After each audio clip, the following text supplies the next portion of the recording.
जिनका भी हाथ Rajasthan current affairs and GK में है तंग, जिनका भी हाथ Rajasthan current affairs and GK में है तंग, तो क्या सोच रहे हो, जल्दी से जुड़ जाओ एजुकेशन की दुनिया के संग, क्योंकि आप ही के लिए शुरू की है ये जंग। हेलो नमस्कार जय हिंद दोस्तों, मैं विकास एजुकेशन की दुनिया में आपका हार्दिक स्वागत करता हूँ। आज की कक्षा में क्या क्या अध्ययन करने वाले हैं, इसके बारे में जानने से पहले मैं आपको बताना चाहूँगा, इसमें आपके लिए सभी विषयों से आज जो पढ़ेंगे उनमें से पिछली परीक्षाओं में पूछे गए 5-5 प्रश्न ले गए हैं, यानी परीक्षा का पंजा, जिससे आपको अनुभव हो जाएगा कि परीक्षाओं में आने वाले पिछले प्रश्नों का पैटर्न किस प्रकार का रहता है। फिर चर्चा करेंगे इन प्रश्नों को ध्यान में रखते हुए विस्तार से नोट्स पैटर्न पर, और याद करने के लिए कुछ ट्रिक्स का भी सहारा लेंगे, और अंत में 10 का दम यानी 10 रिवीजन प्रश्न, ताकि आपको अलग से रिवीजन करने की आवश्यकता नहीं हो। तो चलिए देखते हैं आज की कक्षा में क्या क्या अध्ययन करेंगे। सबसे पहले है राजस्थान का भूगोल। इसमें अपवा तंत्र यानी नदियों के बारे में अध्ययन करेंगे। आज कौन कौन सी नदियां हैं उनके बारे में अध्ययन करेंगे, किस प्रकार के प्रश्न पिछली एग्जाम्स में आए हैं वो भी देखेंगे। फिर पढ़ेंगे राजस्थान कला एवं संस्कृति, लोक देवताओं के बारे में, कौन से लोक देवता हैं उनके बारे में जानेंगे। फिर है आज का करंट अफेयर्स यानी वर्तमान, heroes on the road award के बारे में जानेंगे, किसे मिला, किसे कौन प्रदान करता है। ईट राइट स्टेशन यानी किन किन स्टेशनों को मिल चुका है, कौन इसे प्रदान करता है। फिर है राजस्थान डोमेस्टिक ट्रेवल मार्ट, इसका आयोजन कहाँ किया गया, कब किया गया, इसकी थीम क्या है। फिर देखेंगे मजमा कार्यक्रम, ये किसके तहत संचालित है, इसमें राजस्थान की कौन सी रैंक आई है। फिर है young leaders Asian professional fellowship programme. फिर है करंट विशेषांक, जिसमें महत्वपूर्ण पुरस्कार, कौन कौन से पुरस्कार हैं, उनसे पिछली परीक्षाओं में कैसे प्रश्न आए हैं वो भी देखेंगे, और ट्रिक्स का सहारा लेंगे।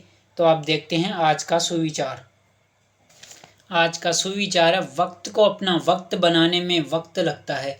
वक्त को अपना वक्त बनाने में वक्त लगता है, यानी सफलता रातों रात नहीं मिल जाती, समय तो मेहनत तो करनी ही पड़ती है लगातार। इसलिए ये मेरी पहली कक्षा है, आप इसको देखकर ये निर्णय नहीं ले कि ये मेरे काम की नहीं है या इसमें कोई विशेष जानकारी नहीं दी गई है।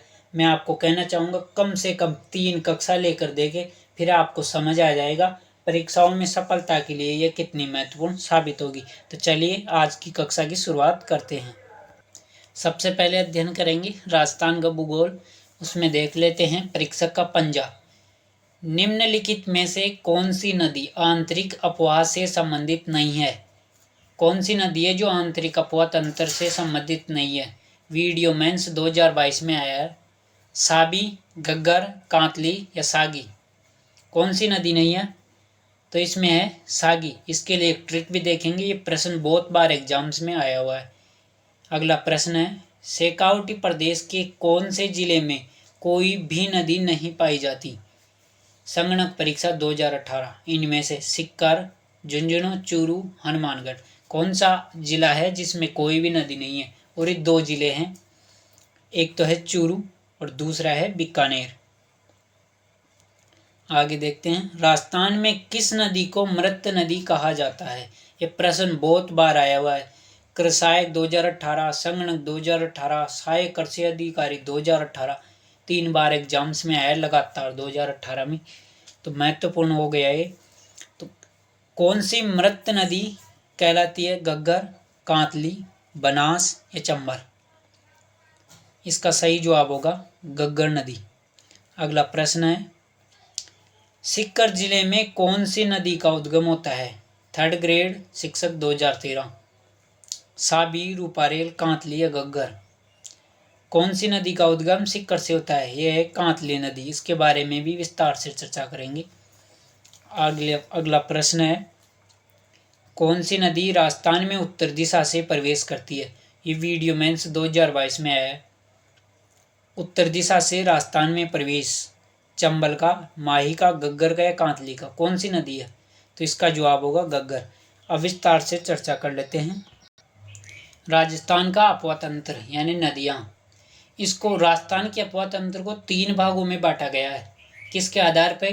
कि जो नदियां कहाँ जा कर के लुप्त होती है, कहाँ गिरती है, अरब सागर में, बंगाल की खाड़ी में और आंतरिक प्रवाह में। यानी वे नदियां जिनका जल सागर या नदियों में नहीं गिरकर धरातल में ही लुप्त या समाहित हो जाता है, वो हो गई आंतरिक प्रवाह की, बंगाल की खाड़ी में गिरने वाली और अरब सागर में गिरने वाली। कौन कौन सी नदियां हैं? अरब सागर में 17% नदियां गिरती है, जिनमें है लूणी, साबरमती, माही, पश्चिमी बनास। और बंगाल की खाड़ी में है 23%, चंबल, बनास, पार्वती और गंभीरी। आंतरिक प्रवाह सर्वाधिक है राजस्थान में। देश में राजस्थान में दोनों जगह सर्वाधिक आंतरिक प्रवाह वाली नदियां राजस्थान में पाई जाती है, 60%।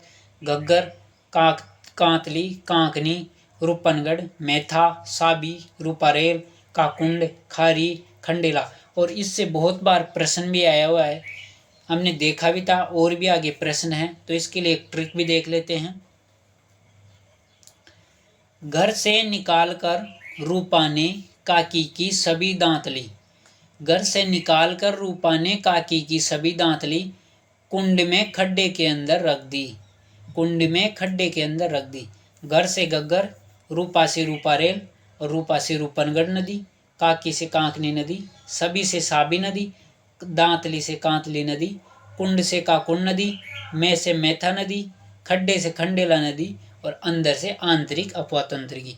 तो फिर से ट्रिक का उद्देश्य ये नहीं है कि आपको ट्रिक याद करनी है, नहीं, इससे ये हो जाएगा कि एक साथ हमने कौन कौन सी नदियों के बारे में चर्चा की थी। तो घर से निकालकर रूपा ने काकी की सभी दांतली कुंड में खड्डे के अंदर रख दी। तो अब आगे अध्ययन करते हैं। देश में सर्वाधिक अंतः प्रवाही नदियां राजस्थान में है, यानी देश में सबसे ज़्यादा राजस्थान में ही अंतः प्रवाही वाली नदियां हैं, जो सागर में या किसी नदी की सहायक नहीं है। इसका कारण क्या है? राजस्थान में मरुस्थल का सर्वाधिक विस्तार। अब देश के कुल सतही जल या नदी जल का राजस्थान में 1.16% यानी जितनी नदियां राजस्थान देश में है, उनमें से राजस्थान में 1.16% है। राजस्थान के चूरू व बीकानेर जिलों में कोई नदी नहीं बहती, यानी चूरू और बीकानेर में कोई नदी नहीं बहती।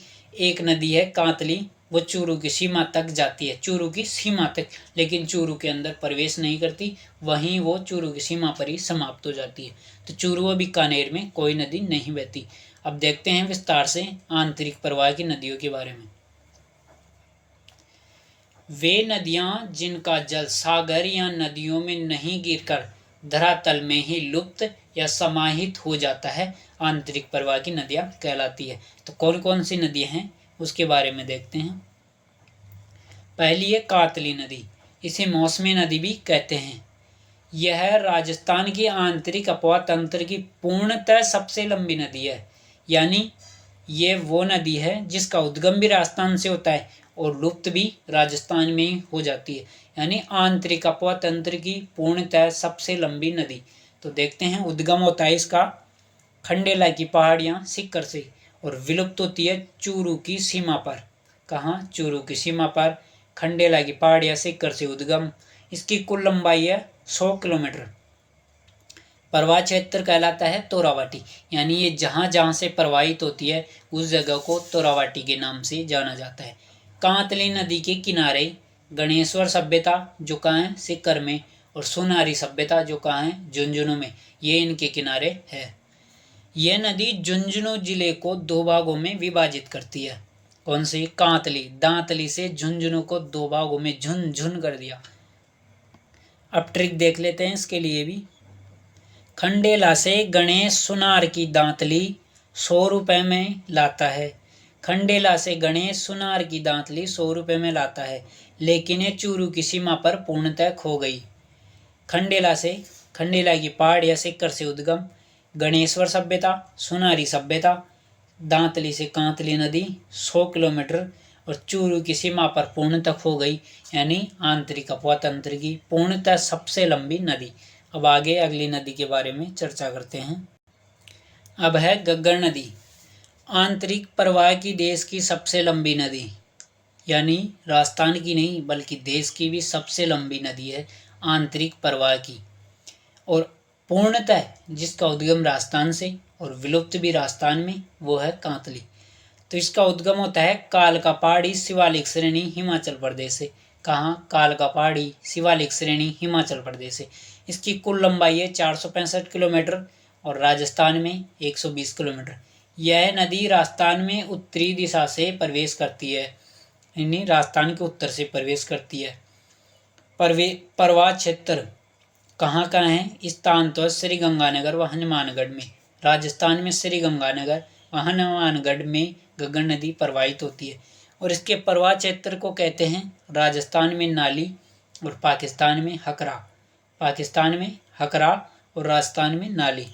इसके उपनाम हैं सोतर, नट, मृत्य, ब्रह्मवती और दृष्टवती। इसे सोतर, नट, मृत्य, ब्रह्मवती, दृष्टवती नदी कहते हैं।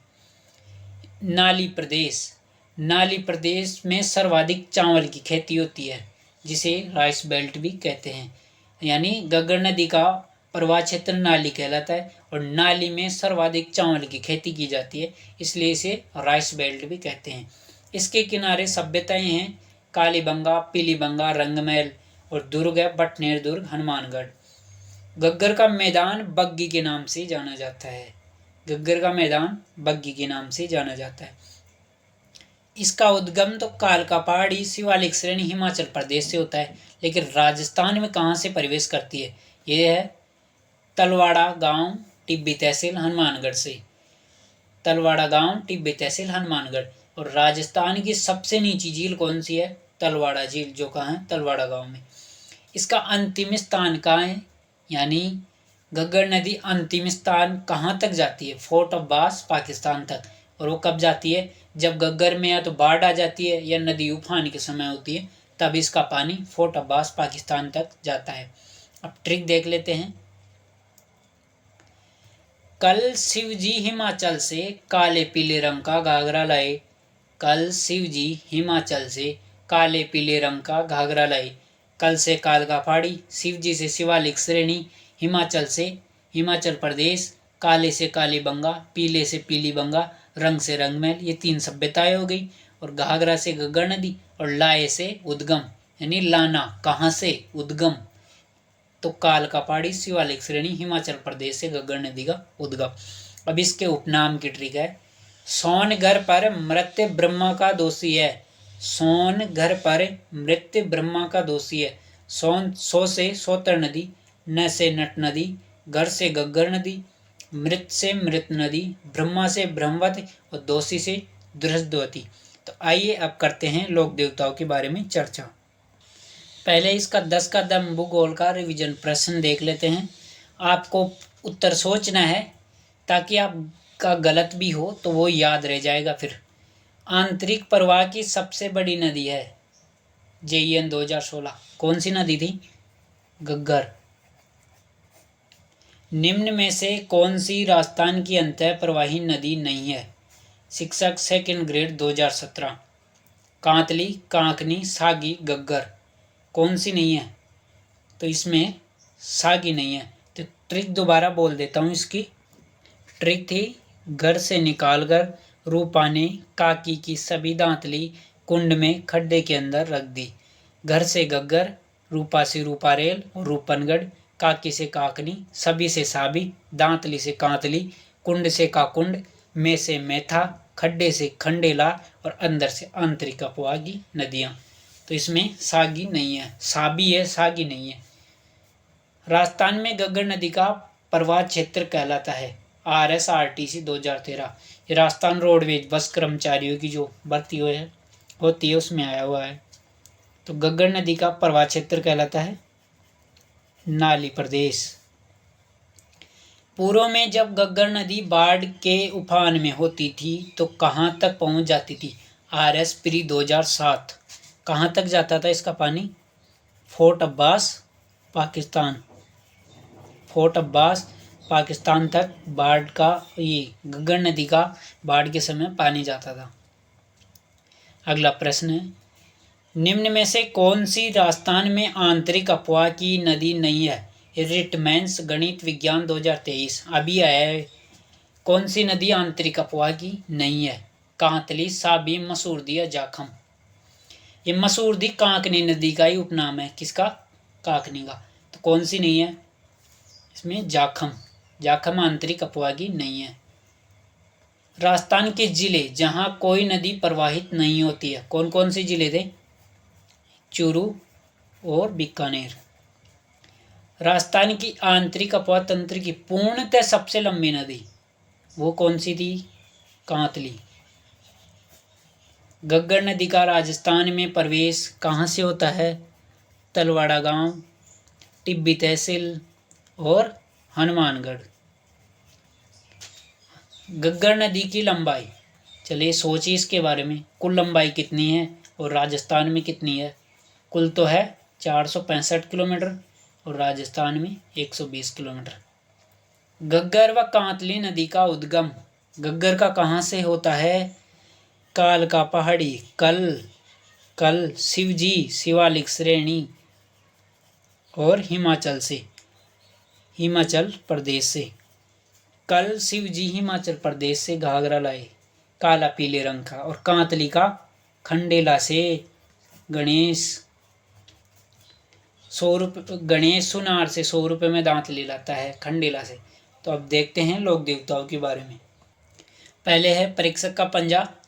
किस लोक संत की स्मृति में प्रतिवर्ष चैत्र अमावस्या को जोधपुर के कोलूमंड ग्राम में विशाल मेला लगता है?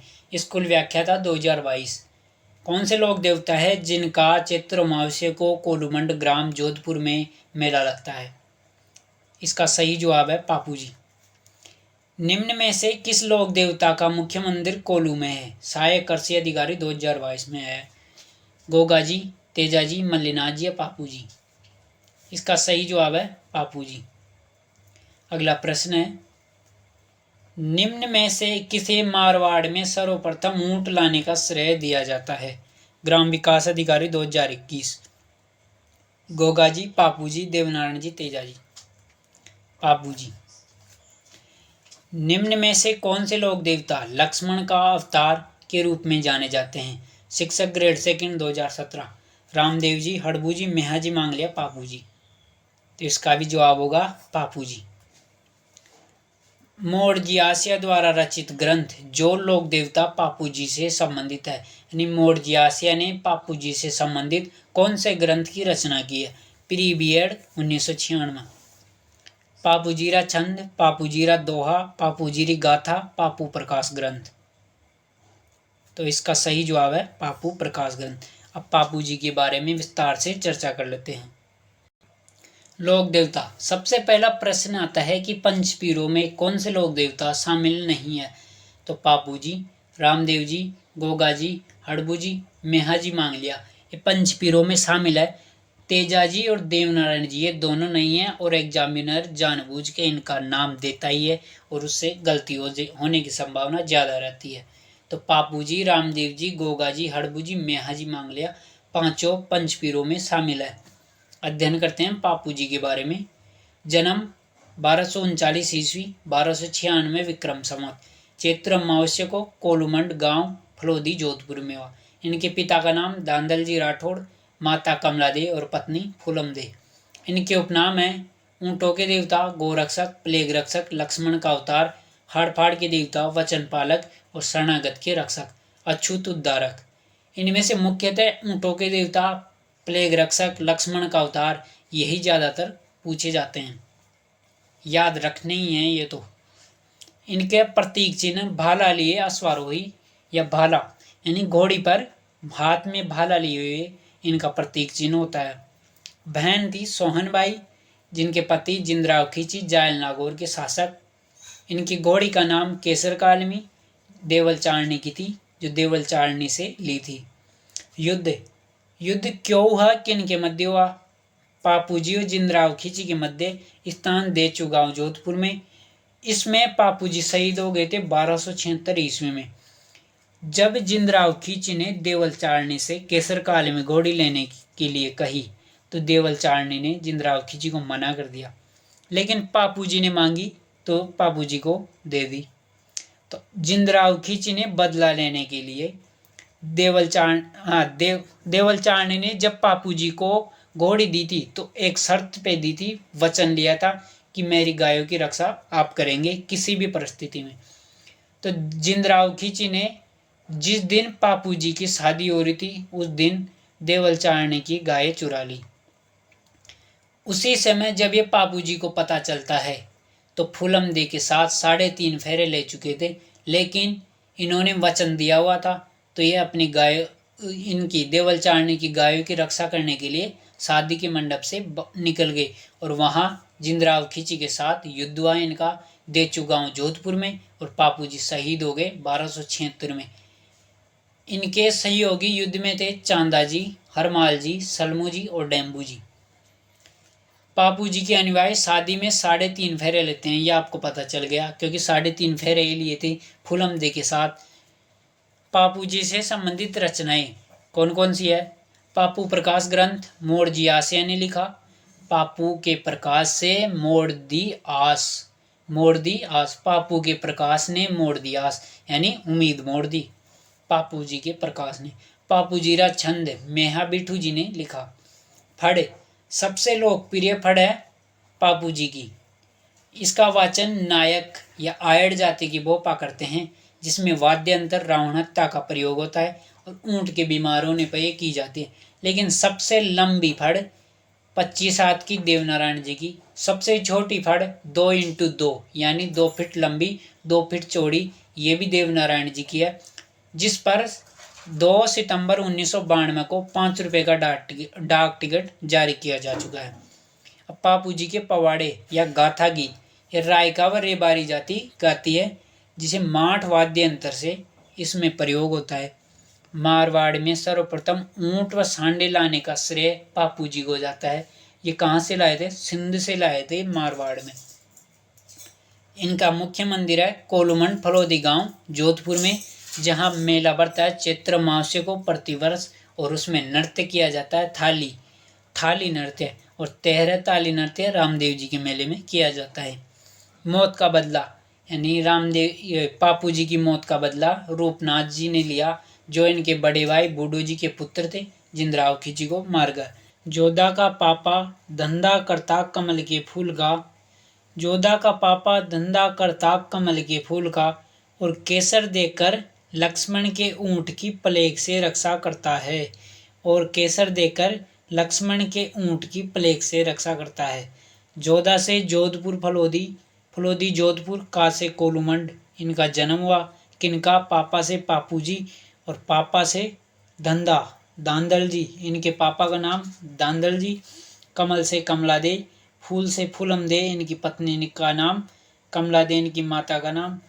केसर से केसर काल में घोड़ी, दे से देवल चालने की थी। लक्ष्मण से ये लक्ष्मण का अवतार, और ऊंट से सर्वप्रथम मारवाड़ में ऊंट लाने का श्रेय इन्हें जाता है। प्लेग से प्लेग, और रक्षा से रक्षक, प्लेग रक्षक देवता भी ये कहलाते हैं। तो जोधा का पापा धंधा करता कमल के फूल का, और केसर देखकर लक्ष्मण के ऊंट की प्लेग से रक्षा करता है। अब है 10 का दम रिवीजन प्रश्न। पंचपीरों में कौन कौन शामिल है? पापू जी, गोगा जी, रामदेव जी, हड़बू जी और मेहा जी मांगलिया। मेहा जी, तेजा जी और देवनारायण जी इनमें नहीं है। पापू जी के पिता का नाम धांधल जी राठौड़। माता का नाम कमला दे, पत्नी फूलम दे और बहन सोहनबाई। आगे है पापू जी का जन्म स्थान कहाँ है? कोलुमंड फलोदी जोधपुर में।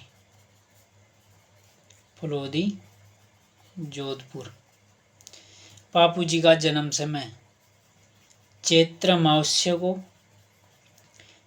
अमावस्या 1239 ईस्वी और विक्रम संवत 1296 विक्रम संवत। बापू जी का प्रतीक चिन्ह, भाला लिए अश्वारोही, भाला लिए अश्वारोही किनका प्रतीक चिन्ह है? बापू जी का। बापू जी शहीद स्थान था कहाँ? देचू गांव, देचू गांव जो कि कहाँ है? जोधपुर में। और इस समय था 1276 ईस्वी, जिंदराव खिची के साथ युद्ध करते हुए। अब बापू जी की घोड़ी का नाम केसर कालमी, जो किन से ली थी? देवल चारणी से। केसर कालमी देवल चारणी से ली थी। नायक या आयट जाति के बोफो द्वारा फड़वाचन, किस लोक देवता की फड़ का वाचन नायक या आयट जाति के लोग करते हैं? बोफे करते हैं बापू जी का।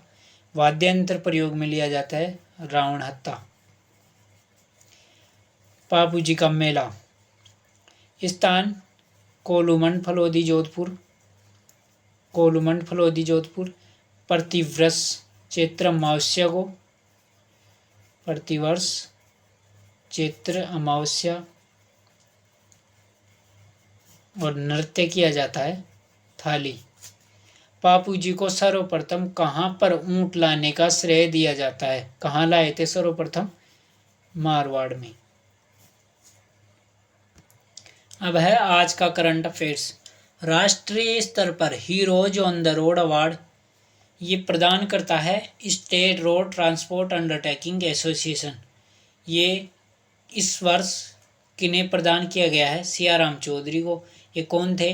RSRTC के bus driver, Rajasthan state road transport corporation, Rajasthan state road transport corporation, Rajasthan राज्य सड़क परिवहन निगम। इनकी स्थापना कब हुई? 1 अक्टूबर 1964 को। यानी सियाराम चौधरी को हीरोज ऑन द रोड यानी सड़क का हीरो कौन है, ये क्यों दिया गया है? वे बस चालक जिन्होंने अपनी सेवा के दौरान पूरी तरह से दुर्घटना मुक्त सेवाएं प्रदान की है, यानी यात्रियों को अपने गंतव्य तक सुरक्षित पहुंचाया है। देश के कुल 42 बस ड्राइवरों को ये प्रदान किया गया है। ईट राइट स्टेशन का दर्जा मई 2023 में ये प्राप्त हुआ है। मई 2023 में बीकानेर रेलवे स्टेशन को उत्तर पश्चिमी रेलवे का 5वां स्टेशन है।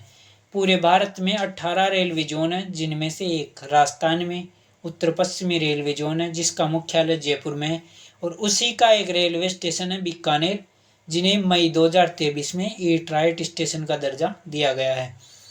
इससे पहले जयपुर, गांधीनगर, अलवर, अजमेर रेलवे स्टेशन को भी ईट राइट स्टेशन का दर्जा दिया जा चुका है। अब ये देता कौन है? ये भारतीय खाद्य सुरक्षा एवं मानक प्राधिकरण फसाई द्वारा दिया जाता है। FSSAI food safety standard authority of India द्वारा दिया जाता है। क्यों दिया जाता है? जो रेलवे स्टेशन खाद्य सुरक्षा और मानक अधिकरण 2006, जो स्टेशन खाद्य सुरक्षा और मानक अधिनियम 2006 के अनुसार यात्रियों को सुरक्षित और पौष्टिक भोजन प्रदान करते हैं, उन्हें ये ईट राइट स्टेशन का दर्जा दिया जाता है। इसकी थीम है सही भोजन बेहतर जीवन। अगला आज का करंट है राजस्थान डोमेस्टिक ट्रेवल मार्ट। इसका आयोजन समय है 14 से 16 जुलाई 2023 को किया जाएगा। कहाँ? जयपुर में। इसकी थीम है सस्टेनेबल टूरिज्म। आयोजन करता है पर्यटन विभाग, federation of hospitality and tourism. उद्देश्य है युवाओं के लिए रोजगार के अवसर खोलना और पर्यटन अर्थव्यवस्था को गति देना। इसमें मुख्य है एक तो इसका आयोजन 14 से 16 जुलाई 2023 को राजस्थान डोमेस्टिक ट्रेवल मार्ट का आयोजन कहाँ किया जाएगा? ये प्रश्न आ सकता है। जयपुर में। इसकी थीम क्या है? Sustainable tourism. आगे चलते हैं। मजमा कार्यक्रम।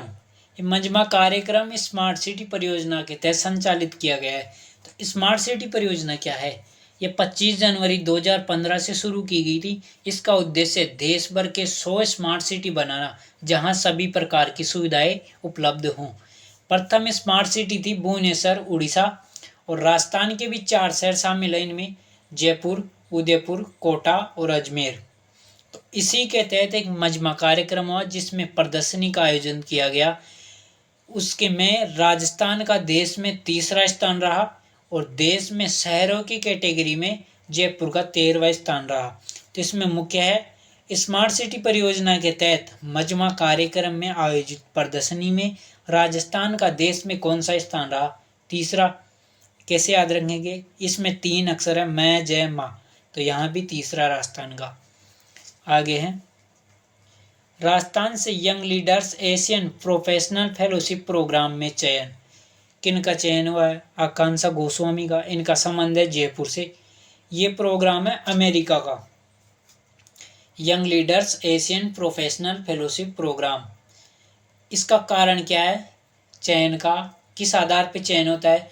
वे उन व्यक्तियों का चयन किया जाता है जो समाज सुधार के लिए इनोवेटिव आइडियाज़ यानी नए नए विचार पेश करते हैं, उनका चयन किया जाता है। आकांक्षा गोस्वामी का एक उदाहरण है, इन्होंने अपनी शादी के कार्ड को मैरीगोल्ड के बीजों से बनवाया था।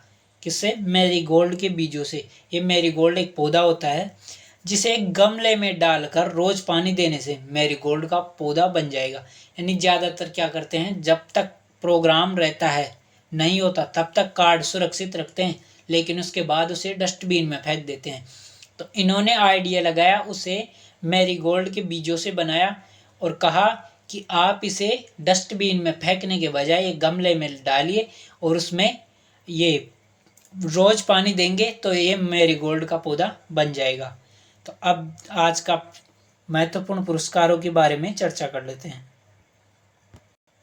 पुरस्कार विशेषांक में है आज राजस्थान रत्न अवार्ड 2022। इसमें प्रदान करता है, ये कौन देता है? राजस्थान सरकार देती है। 1 लाख रुपए की राशि दी जाती है। किन्हें प्राप्त हुआ 2022 में? राजस्थान के 6 लोगों को। कौन कौन है? जस्टिस RM लोढ़ा, जिनका संबंध है जोधपुर से, 2008 में सुप्रीम कोर्ट में जज रहे। दूसरे हैं अनिल अग्रवाल जी, सिक्कर के, ये वेदांता ग्रुप के संस्थापक है। इन्हीं के नाम पर श्री अनिल अग्रवाल क्रिकेट स्टेडियम चौंपगांव जयपुर, इस स्टेडियम का नाम कर दिया गया। ये दुनिया का 3रा सबसे बड़ा क्रिकेट स्टेडियम है। इन्होंने राजस्थान क्रिकेट एसोसिएशन को इसके निर्माण के लिए यानी स्टेडियम के निर्माण के लिए 300 करोड़ रुपए दिए थे। इस कारण इसका नाम इन्हीं के नाम पर रख दिया गया। इन्होंने नंदगढ़ योजना में 75% दान भी दिया था। ये महिला व बच्चों के विकास हेतु कार्य करते हैं। नंदगढ़ योजना। कैसी मालू चूरू इनका संबंध चूरू से, ये संगीतकार है। ये प्रश्न आ भी चुका है कि कैसी मालू का संबंध किससे है? संगीत से, मूर्ति कला से, खेल से, न्याय से। तो ये किन से संबंधित है? संगीत से। इन्हें पूर्व में राजस्थान संगीत नाटक अकादमी अवार्ड दिया जा चुका है। अगले हैं जस्टिस दलबीर भंडारी, जिनका संबंध जोधपुर से। वर्तमान में ये अंतर्राष्ट्रीय न्यायालय जज हैं, जिसका मुख्यालय द हेग नीदरलैंड में है। अगले हैं सीन काफ निजाम, ये शायर व कवि हैं। 2010 में इन्हें साहित्य अकादमी अवार्ड भी दिया जा चुका है। अगले छठे हैं लक्ष्मी निवास मित्तल, जिनका संबंध चूरू से, स्टील किंग्स के नाम से इन्हें जाना जाता है। 2008 में पद्म विभूषण अवार्ड भी इन्हें दिया जा चुका है। अब कौन कौन से 6 लोग हैं, ये एक ट्रिक के माध्यम से भी देख लेते हैं। ट्रिक है, जस्टिस RM लोढ़ा ने कहा, अनिल मैं कैसे मान लूं 2022 में दलबीर के भंडार में काफी पीतल रत्न हो गया। जस्टिस RM लोढ़ा ने कहा, अनिल मैं कैसे मान लूं 2022 में दलबीर के भंडार में काफी पीतल रत्न हो गया। जस्टिस RM लोढ़ा पहले व्यक्ति, अनिल अग्रवाल दूसरे। कैसे मान लूं से कैसी मालूं, 2022 का रत्न से राजस्थान रत्न अवार्ड, दलबीर भंडार से दलबीर भंडारी चौथे, और काफी से सीन काफ निजाम, पित्तल से LN मित्तल यानी लक्ष्मी निवास मित्तल। अगले पदक की तरफ चलते हैं। कौन सा पदक है? राष्ट्रपति पुलिस पदक 2023। ये प्रदान करता है केंद्रीय मंत्रालय नई दिल्ली। ये 26 जनवरी 2023 को भारत के 16 पुलिस अधिकारियों को दिया गया है, जिनमें से राजस्थान के भी 3 थे। कौन कौन? भीमसेन शर्मा, सत्यनारायण जाट और ब्रजेश कुमार। इसके लिए ट्रिक देख लेते हैं। भीम सत्य है ब्रजेश, इसलिए राष्ट्रपति द्वारा पुलिस पदक मिला। भीमसेन शर्मा, सत्यनारायण जाट, ब्रजेश कुमार। अगले पदक की तरफ देखते हैं। अवार्ड है गांधी सद्भावना पुरस्कार 2022। स्थान सवाई मानसिंह स्टेडियम जयपुर में दिया गया है 2 अक्टूबर 2022 को। 5 लाख रुपए की राशि इसके तहत दी जाती है। ये 5 लोगों को दिया गया है इस बार, जिनमें कौन कौन है।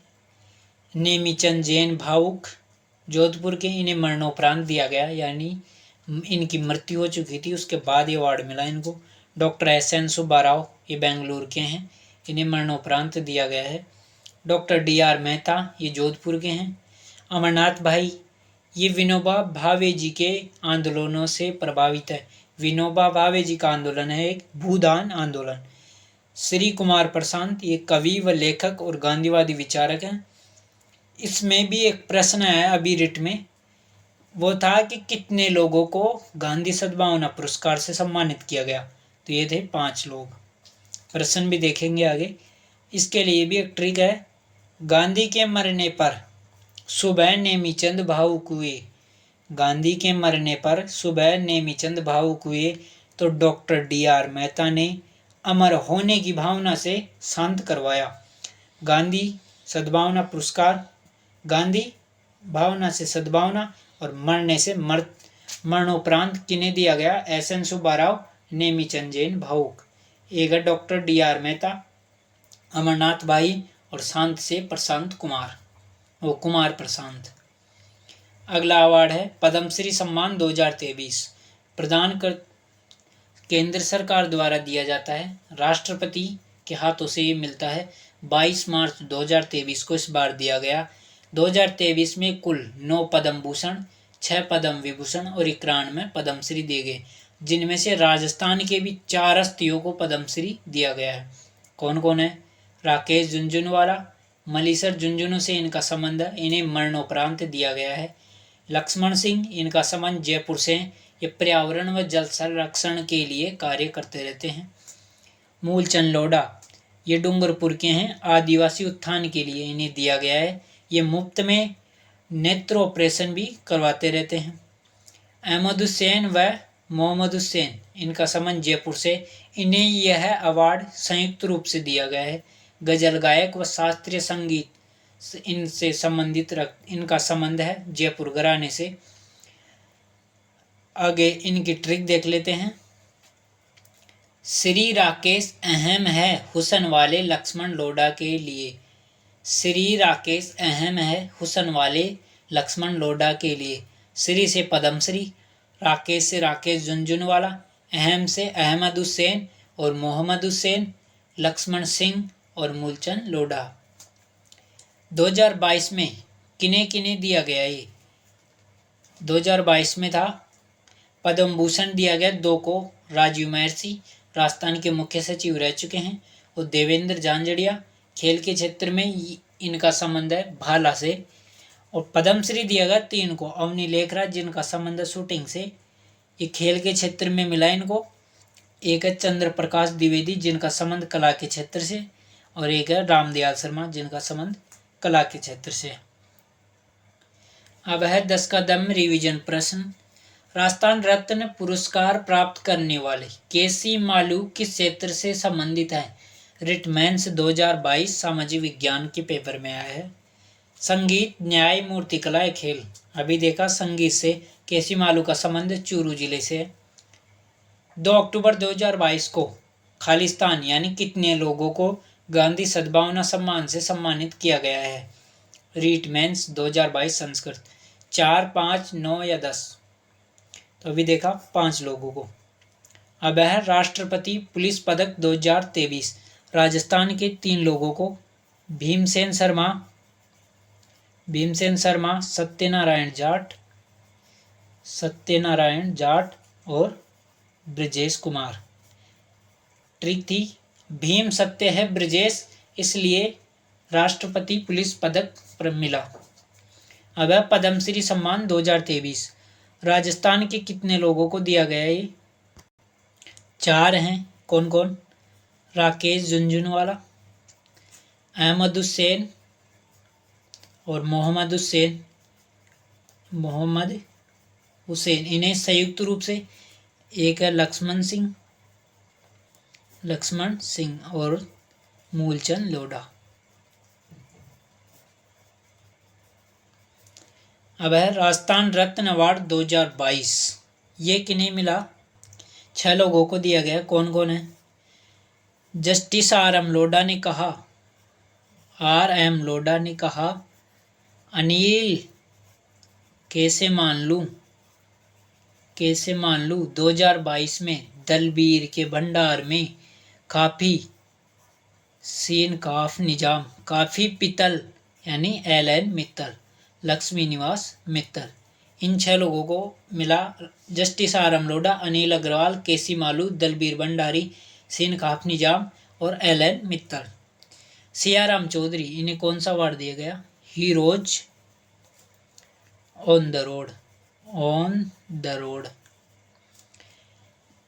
राजस्थान के कितने रेलवे स्टेशनों को ईट राइट स्टेशन का दर्जा दिया जा चुका है? 5 उत्तर पश्चिमी रेलवे के। कौन कौन है? मई 2023 में तो बीकानेर को, एक है जयपुर, गांधीनगर जो कि कहाँ है? जयपुर में ही है, एक है अलवर और एक है अजमेर। कैसे याद रखेंगे? जयपुर के पास में 2 जिले हैं जिनका नाम ऐसे शुरू होता है, अलवर और अजमेर, और एक गांधीनगर जो कि जयपुर में ही है, और एक जयपुर वाला रेलवे स्टेशन, एक बीकानेर। मई 2023 में मिला। राजस्थान डोमेस्टिक ट्रेवल मार्ट का आयोजन कब किया जाएगा?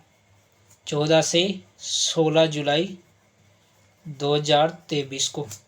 स्थान जयपुर में। थीम क्या है? Sustainable tourism. मजमा कार्यक्रम जो कि स्मार्ट सिटी परियोजना के तहत संचालित है, इसमें राजस्थान का कौन सा स्थान रहा? कौन सा था? मैं जय मां 3रा, और जयपुर का शहरों की कैटेगरी में 13वां। राजस्थान से young leaders Asian professional fellowship programme में चयनित आकांक्षा गोस्वामी का संबंध है, यानी कौन से जिले से है? जयपुर। अंत में कहना चाहूँगा, कक्षा जिनके लिए भी उपयोगी हो उन तक पहुँचाने का एक कष्ट करें। अगली कक्षा कल आएगी, और जो भी राजस्थान लेवल की तैयारी करें उन तक जरूर पहुँचाइए। आप कम से कम 3 कक्षा लेंगे तो आपको एहसास हो जाएगा कि ये कक्षा आपके लिए कितनी महत्वपूर्ण है। कक्षा को अंत तक देखने के लिए आपका बहुत बहुत धन्यवाद। सत्यमेव जयते। भारत माता की जय। राम राम सा।